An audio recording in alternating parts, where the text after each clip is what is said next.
Hey, thank you very much.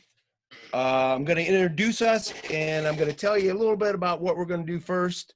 And then we'll talk about ourselves and we'll give you some basic knowledge and then we'll get right into the subjects. So I think our goal in this hour is to, and before I even start that, one of the things that I want to stress is that we're not PhDs, but we're rather guys that know a lot about our subjects and have a lot of horse experience. I am a horse feed manufacturer, but more than that, I'm a horse owner. Okay. David is a farrier, but more than that, he is a horse owner. So a lot of the information that you'll get from us will be things that we've learned along the way. You'll get the advantage of all the things that we learned the hard way. So that being said, I'm going to let Dave introduce himself first, and then I will go next. Hi, I'm Dave Billotte. I've been shoeing horses for about 20 years, graduate of Heartland Horseshoeing School in the year of 2000. And we raise and train horses in CA, and that's pretty much it. Don't let him fool you. He's a mounted shooter, Yeah, we and do one of the best at that. Yeah, we do a little cowboy mounted shooting in our spare time, which this year's kind of been put on hold for now with everything. But yeah, my wife, daughter, and I all do cowboy mounted shooting. Okay, my name is Chris Cole, and I am the owner of Pennwoods Equine Products, and we manufacture vitamin mineral packages for horses. I'm a Penn State grad, but again, most of the thing that I lean on is, since I got a lot of gray hair, I'm an older guy, and I have lots and lots of years of experience of showing, riding, breeding, and learning from all those kinds of things. So what I want to do before we do anything else is now my daughter is a professional singer and a professional musician. And I often said to her, I'd like to not really learn how to play the piano, but boy, I sure want to learn how to play Mozart's Concerto Number 21. Now that seems kind of illogical. So let me give you some real basic horse kind of things that you need to know before you can do any subject beyond that. And I have it broken up into 4 categories. Okay, the first thing you need to know is you need to know about your horse. Breed, age, sex, body condition, body weight, those types of things. The second thing you need to know or be aware of is the kind of horse activities that you're involved in. Okay, again, are you going to be a breeder? Do you want to be in a showing program? Are you a pleasure riding person? These are real basic things that you want to have a real good idea about. The third thing is what kind of things are around you? What kind of tools do you have to use to take care of your horse? I mean, do you live in the South or do you live in the East or the Midwest? What kind of feeds are available to you? What kind of hays do they grow around you? What kind of budget do you have to buy these kind of things? And then finally, what's your physical environment like? Is your physical environment box stalls, tie stalls, nice barn, pastures, paddocks, indoor riding arena, mountains around you to ride, those kind of things that are available to you. Once you've got a good handle on these kind of things and you sort of got a good feel for that, you can start going beyond that and, trying to do the things for your horses that maybe they have some issues. And then the one other thing I always like to throw in, and nobody seems to pay much attention to it, is that as a horse owner and a guy that sells horse feed, I'm always concerned about that environment that the horse is in that, does he get enough water every day? Did you know that a horse needs to drink 1 gallon of water per 100 pounds of body weight in a ordinary condition? Did you know that your horse needs to have 1 to 2 ounces of salt per head per day? For just basic living kind of conditions. Once you get a handle on all those kind of things and you say, well, I got all that stuff handled. So I can, now we can talk about those particular issues. And those particular issues would be what our first subject is of the night. And that is the horse that has foot problems, or, you know, you don't have enough foot on them to do what you wanted to do, or, you know, just issues that really bother you. So let's talk about foot conditions. Okay. If you have a horse with a poor quality foot, I try to categorize them in 1, 2, or 3 situations. First situation is typically a horse's foot quality is a reflection of body condition. So if your horse has got really poor body condition, or a horse has really poor body condition, it may be reflected in poor foot quality. So if you were going to go to a horse sale and you said, boy, that horse is so slender, you can barely see him, but he's got great feet. Those things don't normally happen. Okay, so body condition, reflection of foot quality.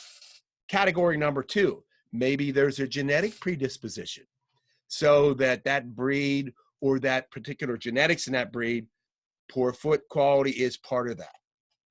And then there's the third one, and that is that foot that, hey, I've done everything right, everything's good, there's no genetic predispositions, the horse is in good flesh, but for some reason she's got poor quality feet. So category 1, category 2, category 3. So let's talk about the horse in categories 3 mostly, okay? And I sort of got a good feel for this because I've got a horse just like that. I mean, my horse is in good body condition. There's no real genetic predispositions for poor quality feet, but she has poor quality front feet. So here's the things that I've tried to do to try to address those things. I make sure that she has a real balanced nutritional diet. Okay. I make sure that I add biotin to that diet. Normally 12 to 20 milligrams per head per day. So I feed 15 milligrams per head per day. I make sure there's plenty of methionine and plenty of zinc to help that biotin work. If I'm still struggling, what I would do is I would say, I think feet and hair are mostly protein. So what if I added a specific protein product to that horse's ration? Would I help improve foot quality? And that's where I have been the most successful.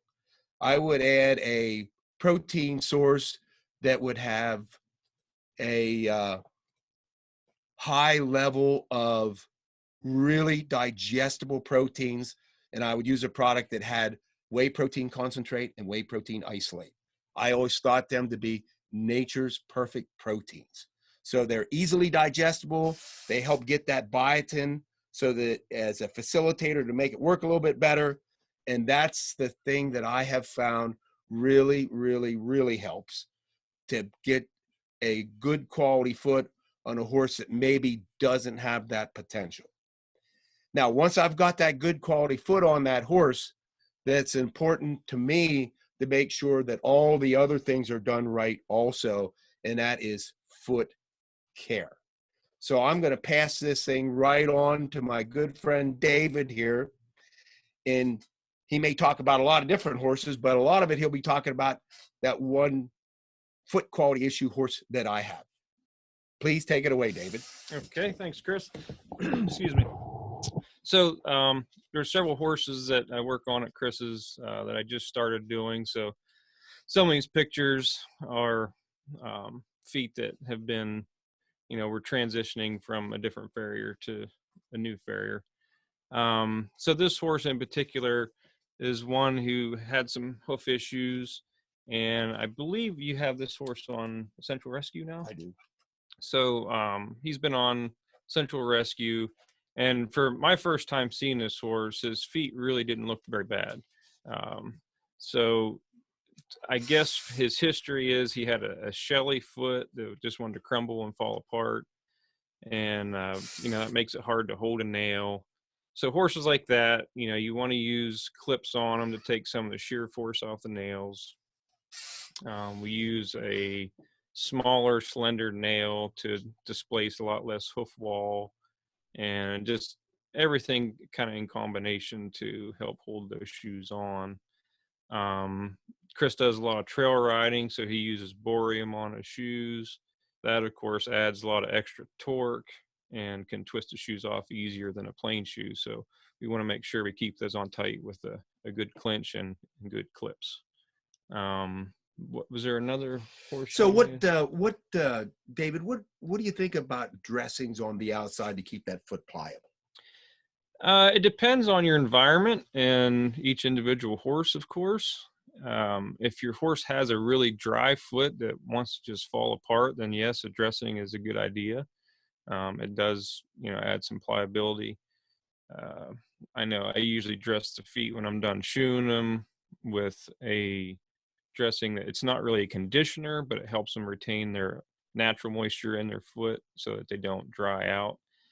If you trim a horse's hoof and you set it down on concrete or something solid, you'll notice when you pick the foot back up, there'll be a wet spot there. And that's just the moisture coming out of that foot that's been freshly trimmed. So that's why a lot of times we'll add a coating on there to help them keep that moisture in so they're not drying out. So on this particular horse that we're looking at right here, I use a lanolin hoof dressing. Okay. I'm wondering whether I should use that lanolin hoof dressing or whether I should use something with pine tar. And then the other thing that I often try to steer away from, and you may tell me right or wrong, is there's a lot of petroleum-based hoof dressings around, and I don't know whether I should or I shouldn't. Like you said, there's a lot of those on the market. I always say the more natural you can be, the better. So if you have a product that has more natural ingredients in it, I would tend to steer towards those. Okay, so that lanolin based, which is, I think lanolin is out of sheep wool, right? Yeah, I think it is. Yeah. So that would be more of a natural hoof dressing. Yep. Okay. Okay. So that covers our horse with the poor quality foot. There was one other horse I mentioned that Essential Rescue, because like I said, this was the first time I saw this horse, and his feet were really not that bad. I just am going off of the history I've been told by the horse owner. But the Essential Rescue I did use on another horse a client of mine had that just couldn't hold a shoe, wasn't growing any foot. And after, I'd say, probably 2 months of having him on that, it is like a different horse.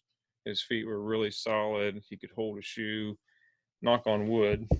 I don't think he's lost a shoe since they put him on that. So thank you. Thank you very much. I appreciate the compliment. Yeah. I appreciate the compliment. So let's move on to our next subject, and that's horses with metabolic issues. And those are typically horses that would have EMS, Cushing's, or insulin resistance. EMS meaning equine metabolic syndrome, and then Cushing's, and then I'll repeat that, insulin resistance. And as usual, I use a lot of my own horses as my subject matter. Okay. I have 2 horses who were veterinarian diagnosed with EMS, or equine metabolic syndrome. And how it was explained to me, and I pass it on to everybody else, equine metabolic syndrome is the inability of horses to process certain sugars in green grass, green forage, or green hay. Okay. And they show that by having some founder laminitis. In the old days, right after the dinosaurs roamed the earth, back when I was young, okay, they called that spring founder, or they called it grass founder. Nowadays, it's called equine metabolic syndrome. Now, nutritionally, you would address that the following ways. Since it's an inability to process certain sugars in green grasses, you would probably use no pasture. Okay, so what I will do is I will keep my 2 EMS horses on a dry lot year round. Okay, so there's no availability for grass there. The second thing that I would always do is I would provide hay out in my dry lots, but this hay would not be fresh cut hay, and it would not be what I call prime. It would be more seasoned hay. So I'm from Pennsylvania, and the hay that I would use would be something made in late June, early July. Good clean hay with no mold, but not a lot of real lush green color to it. Okay, and that works pretty well. Now, if you don't have those things available to you, they also suggest that you soak or wash your hay, which when you would soak it, you would pull a lot of the starches out of that hay, throw the water away, and end up feeding just sort of that wet fiber. The third thing that they would want people to do, okay, is use maybe a low starch diet. And most of the feed companies nowadays will have some sort of a low starch feed in their lineup of feeds. Okay, and that low starch feeds would be what they say, low in starch. So we're feeding a low starch feed to that horse. Now, in my particular situation, I do not use a low starch feed. I just use oats. Okay, and oats seems to be fairly low starch. Okay, especially if you don't feed very much of it and you lean primarily on feeding sort of, seasoned hay and having that horse be on a high fiber diet. Okay, so I've done all of these things right.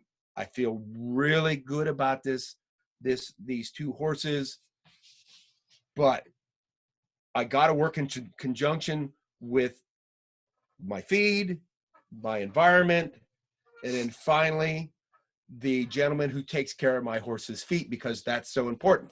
Because if there is any kind of issues, what they do is they flesh out in like a founder kind of thing or laminitis. So I'm now going to pass the mic back over to Dave, and he's going to tell you about how he treats these horses with equine metabolic syndrome, Cushing's, insulin resistance. Take her away, Dave, please. Okay, so every horse is an individual. Everyone's a little bit different, so you have to kind of work with what tools you have and try to find a combination of things that works for that horse.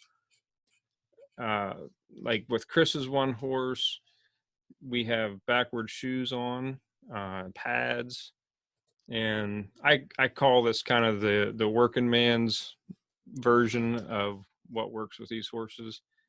There's all kinds of different products out there, different types of bar shoes, handmade shoes, a W shoe, which is an open toe bar shoe with a frog plate that works well on a lot of horses with these issues. You can use pads, you can use pour pads. It's just every horse is a little bit different. So you kind of have to use the tools at your disposal and try different things and see what that horse is comfortable with. Now, this particular horse had a ton of foot when I did him. We took quite a bit of foot off, dressed the toe back. You can see in the picture on the right how much toe I took off. He was really dished out and looked like elf toes.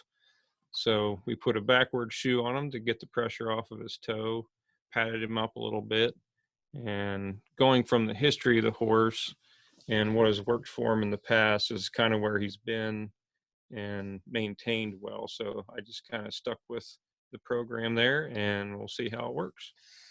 So Dave, let me I'm looking at this picture too, and I hope everybody's looking at this picture. So I'm looking at his foot, the shoe's reversed, his toes open, sort of, and you use 2 nails. Yeah, the nails I used, when you reverse a shoe like that, obviously your nail holes are going to be in a different position than they would be if the shoe was on properly, the way it would designed to be on.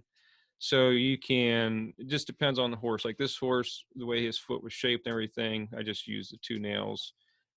Some horses you may have to punch an extra nail up towards the toe. You want to stay out of the toe region because that's where they have a lot of their issues and pain and inflammation. So you try to keep the nails back a little bit in the good part of the foot that's solid. but then again, you don't want to get back too far and hinder any expansion of the heels. So you kind of just have to play around with that and get as many nails in there as you can without hindering the foot. So how come pad on the whole foot? Okay, or is that, I always thought I was the smartest guy in the world, but every time I talk to somebody, I find out I'm not. Okay, so we were talking before we got started that maybe next time we might only put a half pad on. Yeah. So this horse, we put a full pad on because that's what he's had done. And that's just to protect the sole of the foot and give him a little extra padding underneath there. One thing you can do that we might try next time is by using Play-Doh, you can kind of keep the padding in the back part of the foot only, and that'll relieve even more pressure off of the toe.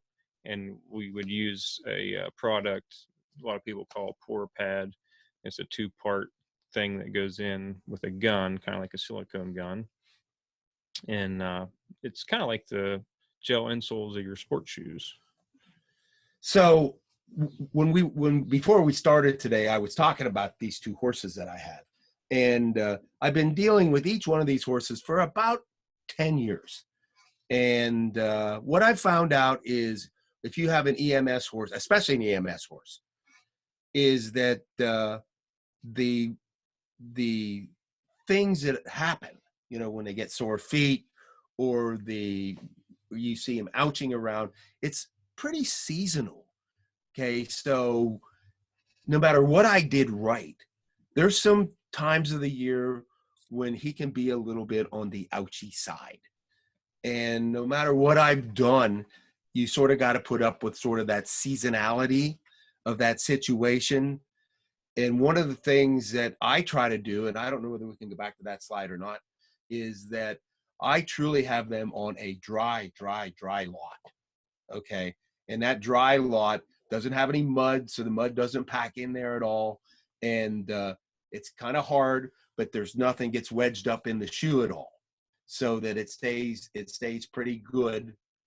And there's nothing gets packed up in, because I found out even with a pad, if it gets real mud kind of packs up in there and there's a lot of pressure on the foot, that's sort of working against all the other things that I try to do.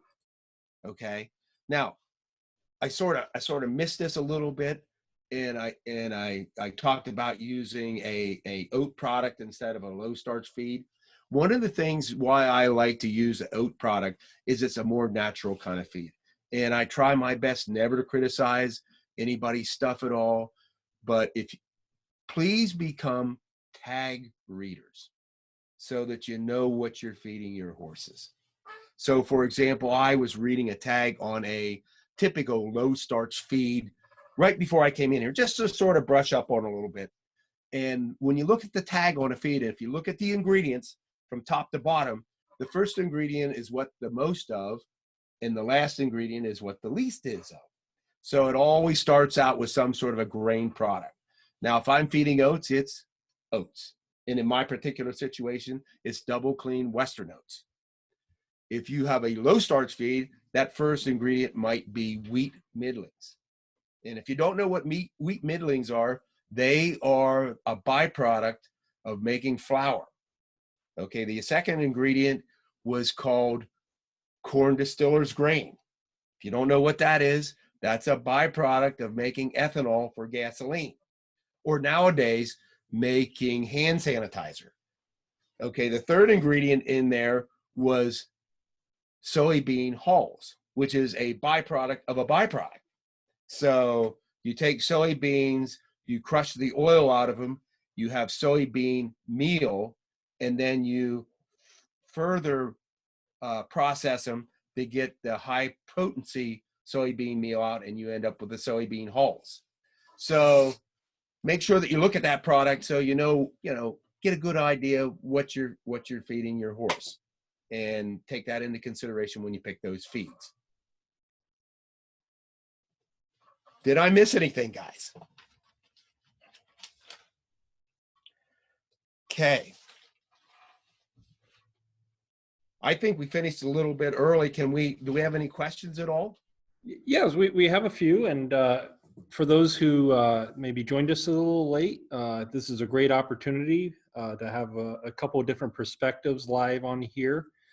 So if you see the Q&A area or the chat area, feel free to type in your questions, and Okay. we'll go through as many of these as possible. So, this one might be more of a maybe a request, and should mention we have a nice assortment of people joining us tonight. Some horse owners, some farriers, some veterinarians, some as close here as Wisconsin, and some as far away as Australia. So thank you everyone for joining us tonight, or I suppose tomorrow morning for those over in Australia. But let's start with that question, and just maybe a request that we can provide the salt water, et cetera, the needs per day of the horse. As a farrier, it would be helpful to be able to provide that information to the owners. Okay, so salt and water then, right? Yes. Okay, typically a horse on an average day will drink 1 gallon of water per 100 pounds of body weight. Okay, so if I have one of my horses that weighs 1,200 pounds, he or she should drink 12 gallons of water per day. If I do anything excessive, we've ride that day on trail rides, or it's hot, they'll drink more water. Okay. Typically, a horse should get 1 to 2 ounces of salt per head per day. You can supply salt in the following ways. You can put salt blocks out. Okay. Now, out in the Midwest, many years ago, they did a test out at Iowa State University, and they actually counted the number of times an animal will lick a salt block. And they found out that their tongue will get irritated way before they get that 1 to 2 ounces of salt per day. So our suggestion is that you feed it either free choice loose, or you feed it by the little scoop every time you feed. Now, most of the times, there'll be salt in feeds, but typically they'll provide anywhere from 1/2 ounce to 3/4 of an ounce per head per day if you feed that salt, or excuse me, if you feed that feed at the recommended amount. Most people do not. So salt's cheap. It's an easy thing to feed in along with your feed. We highly recommend that you do it. And then I want to get back to water a little bit. And I always like to say, make sure that water's clean. If you won't drink it, your horse probably won't drink it. Okay. So if it looks like something that you wouldn't dip into and take a big gulp, scrub that bucket out and fill it up fresh. That's good. And yeah, we just had another question on salt blocks, so I think that helped answer that. Okay. We'll switch over to, I think what will be a popular topic is laminitis. Does magnesium oxide help in addressing laminitis? Okay, typically can I drop out the word oxide? Is that okay? Sure. Okay.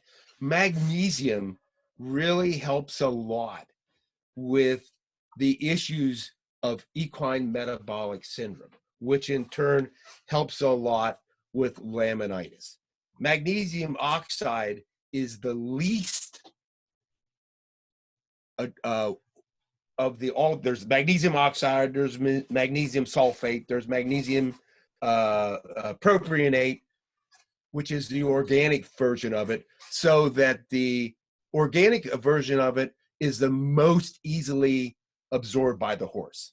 The oxide is the least easily absorbed by the horse. So that if you can find a product that has some oxide, some sulfate, and some magnesium propionate, that will give you a more broader absorption. And yes, that does help a lot. That was sort of a political answer where I talked and talked and talked and never got to the answer. Okay, but I finally did, I think, right? It is an election year. All right. That's exactly what I was thinking. Okay. So let's switch gears and maybe look at it from the farrier perspective. And Do you think, well, let's take this question with, we have a lot of novice owners, and maybe they're using their horse for a hack class or, for trail riding. And, they're just not very in tune with what those horses' needs are. What do you find are maybe some helpful guidelines, helpful tips for getting that owner, alerting them, so to speak, to what some nutritional problems are that maybe you're identifying with their horse as the farrier? As far as, I'm not sure I understand the question. I'm sorry. Well, I think we can take any subject. I think there's certainly issues with obesity or issues that manifest with feet, but I Gotcha. think with a lot of novice owners, they're not aware of nutrition and the impact of poor nutrition. So I guess maybe from the farrier perspective, how do you address that with them? Gotcha. So basically, I just try to have a good relationship with the client and just explain to them what I'm seeing. Excuse me. And hopefully they'll, take the advice and go with it. But, like I had a client, I was just telling this to Chris earlier. I've had a client before with a horse that was severely foundered. It was an EMS type situation. And I would go there and do the horse, and she would say, about the horse being a little bit off. After I was there, I was like, well, the horse was a little bit off when he came out of the stall. But you would drive by and I would tell her, please don't put the horse on grass. You have to put this horse on a dry lot, really pay attention to his diet. And I would drive by and see the horse standing in knee-deep, lush green grass. So it's like you really have to take into consideration what your farrier is telling you with nutritional needs as well. Now, I'm not a nutritionist. I don't know near what Chris does. So I always try to point people in the right direction and, get them hooked up with somebody that can really help them and keep their horse where they need to be nutritionally. Okay. All right. We'll shift gears. This one gets into maybe a little bit more specific for their personal issue. I have a Cushing's positive horse. He's on a medication, Prasin, which has helped a lot. However, I have been using a cob mix to get the medication into him. Would just straight oats be better? I always like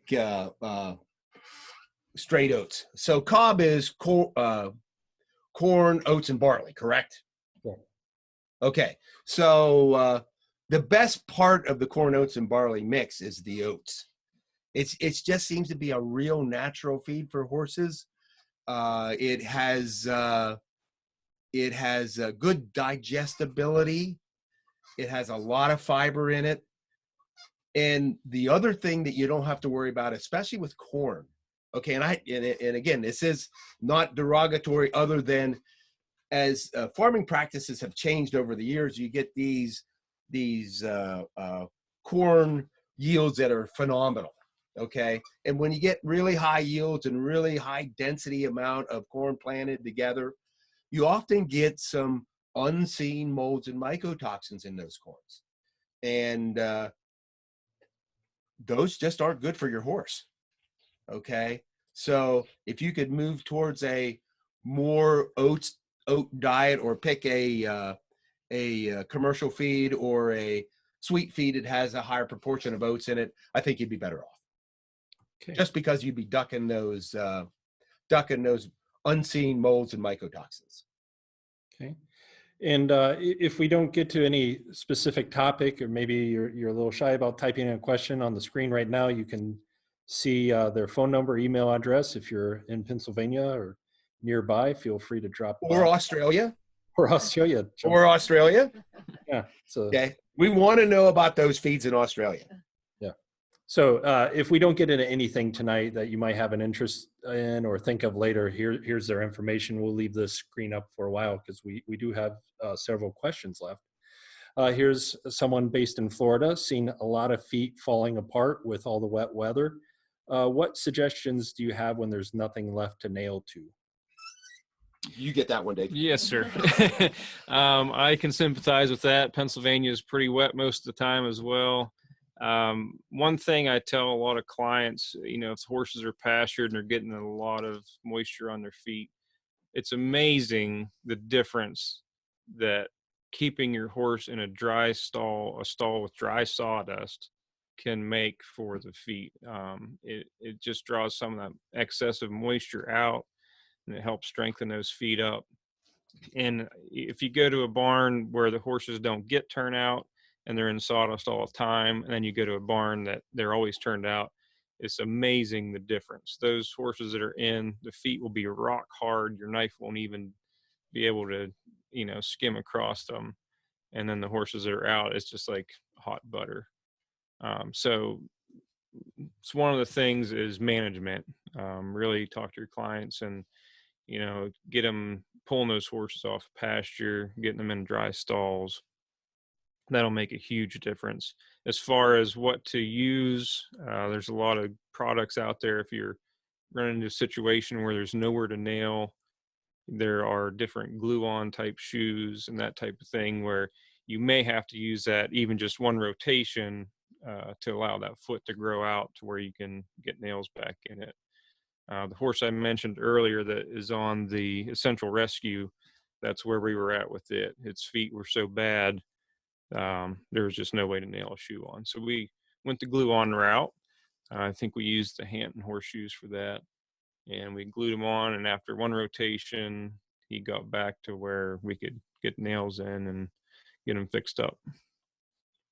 Okay. I hope that was answer enough.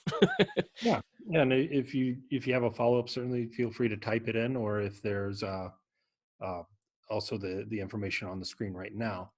Okay. Here's a popular word in several questions, so maybe I can phrase this to try to hit all. But biotin, what products do you recommend for raising biotin? Okay, so biotin is a B vitamin that shows real promise in making hair and foot quality better. So there's a lot of different biotin products out there. Typically, a biotin product will have attached to it a form of zinc and some form of the amino acid methionine that seems to make those things work together. What I have found out, and it doesn't matter what biotin product you use, and I guess I look at nutrition as this big long chain with all these links in it, and that if any one of those links is weak, that's where the breaking point's going to be. So if you don't have a good, well-balanced ration, you will not get as much benefit out of biotin as if you did. Okay, and again, 12 to 20 milligrams of biotin per head per day on top of a good, well-balanced ration. There's a lot of good biotin products out there. We have 3 or 4 of them in our lineup. Okay, one of the things that we try to do is make sure that our biotin products are not a standalone biotin product, but rather attached to some sort of a balanced vitamin mineral package that we hope makes them work better. Feed at least 12 milligrams of biotin, or you won't get the benefits that you want. You really don't need to feed much more than 20 milligrams of biotin in most cases, or you know, it won't hurt the horse because it's a B vitamin, which is water soluble, and it'll just go away in the urine, but so will your dollars go with it. Does that get to the answer? Yeah, I think so. If you need any elaboration, feel free to type in. Hey, please do. Follow up. Getting back to salt, this person has a salt sensitive pony, gets ulcers when fed salt. What do you recommend? Okay, so gets ulcers. So I guess I would answer that question with a question. Okay, salt is one of those things that, boy, you really almost have to have it. Okay, is that person doing anything to treat those ulcers on a separate level? And if I knew that, then I could probably answer the salt question. Okay. So I'm going to answer a question with a question. Okay, and maybe jot down this contact information, and you could follow follow up that way. Okay. And there's quite a few of these questions. We're getting into very specific issues, chronic seedy toe, laminitis, navicular. So I think a wide assortment of topics. If there's something maybe more precise about those, feel free to type those in. Maybe we can address Okay. those. But yeah, let's maybe talk about that. I think chronic laminitis is one of those issues where there's always some considerations with nutrition. What are your general thoughts on that? Okay, nutritionally and chronic laminitis. Again, I'm going to go back to the right after the dinosaurs left the earth, when that chronic laminitis was called spring founder, or it was called grass founder. That was always chronic because it happened every spring, and a lot of that had to do with maybe equine metabolic syndrome, or it had to do with Cushing's, or it had to do with insulin resistance. So you would treat founder nutritionally the same way: low starch diets, no grass, more seasoned kind of hay. Their rations would be more of a forage kind of diet. But more than anything, you got to take care of those feet. And I don't want to speak for Dave, but I guess I'm going to. Okay, in that, boy, I think you got to keep shoes on them. Okay, and you got to do that correctly. And because, well, if I, lots of people, they'll say to me, well, if I do this and this and this, can I get the shoes off them? Probably not. Probably not, because they won't be as comfortable as they need to be. So, and it's like the person with the poor quality foot. When do I get to the point where I can take the shoes off? Probably never. Okay, that's going to be one of those things that's going to be part of the things that you do to take care of that horse year round. And the farriers like Dave, they're just as important as the guys like me. They really are. Okay. How about that? Good. Okay. Ask and you shall receive. You're curious about feeds down in Australia. I am. Yeah. I want to know. Okay. Here's from Wesley Stewart. He's a farrier down in New South Wales, Australia. And he says, feeds and grass in Australia greatly vary. We have had 3 years of drought followed by flooding for about a month. Lucerne hay quality went from leafy, dry, and heavy bales to very green and lightweight bales. Okay. So it's sort of a short summary for him, and he follows up with a question too. What's the best type of salt to feed horses? The stock feed shop in Australia sells mainly pink rock salt. Okay, so I think salt is what's more available to you. Okay, so I'm not going to really pick one over the other. In certain regions of the world, certain salts are really available. Okay, so I'm in Pennsylvania, and plain old white salt or stock salt is really available, and it's really economical to us, and it works really well. But that may not be available in Australia, so stock pink salt might be the best thing to feed in Australia. I think the salt portion of it is the best. We always try to steer guys away from thinking they're going to get a lot of advantages out of a red salt or a TM salt, which they call trace mineral salt. And let me rephrase that word: trace mineral salt, meaning trace. There's so little minerals in it that you don't know they're there, and they'll eat white salt so much better if it's available. But if you have to pay a premium for it, stick with the salt that's really available to you. Okay. And what are your thoughts on ration balancers? If feeding oats only, how are mineral and vitamin requirements met? Okay, so this is sort of a touchy subject for me, and I'm glad somebody asked this question. Maybe it was one of the people sitting beside me that asked it. Okay.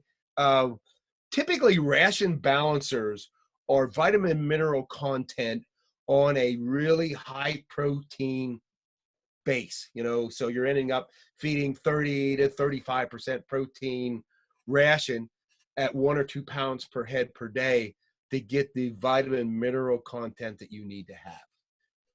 Typically, a horse only needs a 10 or 11% protein in their total ration. That's an adult horse. So if you're feeding a 1 or 2 pounds of 30% ration, you're giving that horse way, way, way more protein than what they need to have.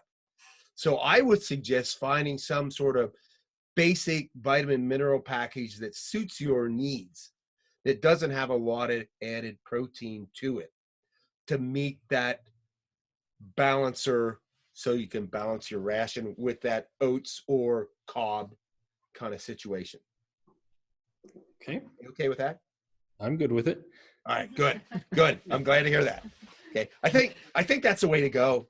I mean, again, I depend a lot on the people around me and the things that I've learned along the way. My wife is a nurse practitioner, and she worked in a practice where they did a lot of dialysis, and they were really concerned with the amount of protein that their patients took in because it's so hard to process.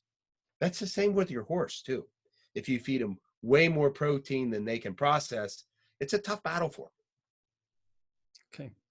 Oh, we have a final question here, and this might be more appropriate for you, Dave. I'm going to assume this is asking primarily on the foot care, but what tips do you have for deep chronic thrush? Chronic thrush, that's a good one. Usually the chronic thrush horses are the ones that will have a real concave foot, and their frog is kind of atrophied down. They don't have a big frog. Those are the types of feet that I usually see the chronic thrush. There again, environment, get them in a dry stall. That sawdust works well. That's, and here I'm assuming again, because we have sawdust readily available to us, but just depends on your location. But environment, get them in a dry environment, and of course your topical solutions to treat the acute cases, to get them over that, and just really watch the environment basically. Okay. I got to follow. What kind of dressings would you use on something like that? On thrush? Yeah. I typically use Thrush Buster, the little purple bottles. Some people like the Copper Tox. How about iodine? Iodine. Yeah, I mean, if you don't have one of the other things, that'll at least help dry them out some. Okay. Well, I think before we wrap up, I think one thing we should go over is Pennwoods has a really great offer for everybody tonight. Can you share that with us, please? What's that? What's the offer?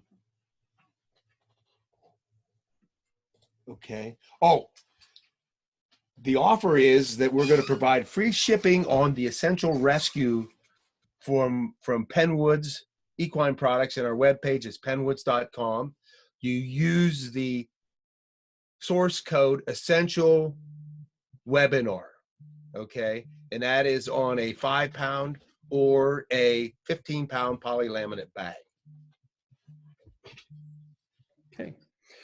Well, first, I'd like to thank both Dave and Chris for their time. I think we got a lot of great information covered, a lot of topics. For everybody watching, you were able to jot down their information over at Pennwoods. So if you do need to track Chris down and follow up with a question, I think you find him very engaging and happy to help. So thank you, guys. Thank you. Appreciate that. And again, don't hesitate to get in contact with us, because we love questions. All right. I really do. Perfect. So, with that, again, if you missed this at all or you'd like to rewatch it, we'll share the link for this video when we have this up online tomorrow. We'll email that to you. If you maybe don't have email for some reason, it'll certainly be on our site under webinars. And so feel free to check it out anytime. So definitely appreciate everybody watching. Hope everybody out there stays safe and healthy. And thanks for watching. Oh, hey, I have there's a question that came up here. It says, very quickly, do you have a dealer to sell products in Canada? We have a Canadian, what they call Canadian resident agent, called Canadian Saddlery, and they distribute all across Canada. Okay. Okay. Yeah, and I think if you have any questions about Canada, If you have any questions, you can get to us, and we'll try to steer you in the right direction. okay. Whoop. With Oh, that, Karen said thanks. There you go. yeah, perfect. Okay. All right. Well, thank you, everybody. Thank you for watching. We'll have some more webinars in the future, and thanks again for joining us. Have a great night or good day wherever you are. Okay.